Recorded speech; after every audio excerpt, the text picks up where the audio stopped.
बस मुझे यहीं तक छोड़ दो। बाबा पागल हो गए हो क्या? यहाँ पर तो सिवाय पानी के अलावा कुछ भी नहीं है। जो मुझे नजर आ रहा है वो तुम्हें नजर नहीं आएगा बेटा। तुम नाव यहीं रोक दो, मैं यहीं उतर जाऊंगा। बाबा तुम डूब जाओगे, पानी बहुत गहरा है। मगर बूढ़े ने बसंत की बात नहीं सुनी और नदी में कूद गया। यह देखकर बसंत बुरी तरीके से घबरा गया और बड़बड़ाता हुआ बोला, अरे कहाँ फंस गया मैं? अगर ये बूढ़ा मर गया तो इसकी मौत का इल्जाम भी मेरे ऊपर लगेगा।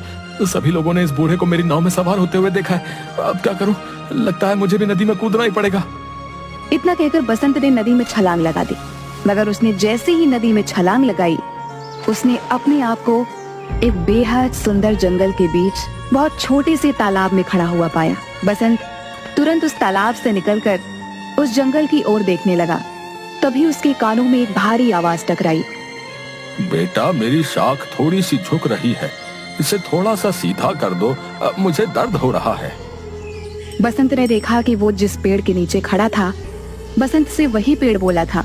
बसंत डर गया। डरो मत, अगर तुम मेरा ये काम करोगे तो मैं तुम्हें आगे का रास्ता बता दूंगा। बसंत ने डरते डरते उस पेड़ की शाख ऊंची कर दी। तभी अचानक बसंत के सामने एक बेहद सुंदर सोने की सड़क बन गई। घबराओ मत, तुमने मेरी मदद की है, इस वजह से ही तुम्हारे लिए ये सोने की सड़क मैंने बना दी है। तुम यहाँ से सीधे राजमहल तक पहुँच जाओगे। लेकिन ये कौन सी जगह भाई? कुछ देर बाद तुम्हें पता लग जाएगा। तुम जिस रास्ते से यहाँ पर आए हो वो रास्ता सिर्फ शाही लोगों के लिए खुलता है। तुम जरूर कोई खास हो। कुछ दूर चलकर बसंत की नजर एक पेड़ पर गई, जहाँ पर लाल लाल सेब लटक रहे थे। अचानक एक सेब बसंत की ओर देखकर बोला, देख क्या रहे हो? अगर तुम्हें भूख लगी है तो मुझे खा लो। अरे वाह, ये मैं कहाँ आ गया? वो बूढ़ा जरूर कोई मायावी व्यक्ति था। नहीं नहीं, मैं जहाँ पर रहता हूँ वहाँ पर बोलने वाले फल नहीं होते। अगर वो बोलते तो हम बिल्कुल नहीं खाते। तुम वाकई बहुत दयालु लगते हो।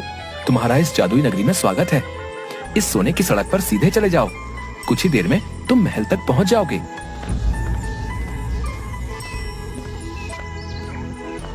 कुछ ही देर में बसंत एक आलीशान महल के सामने पहुंच गया।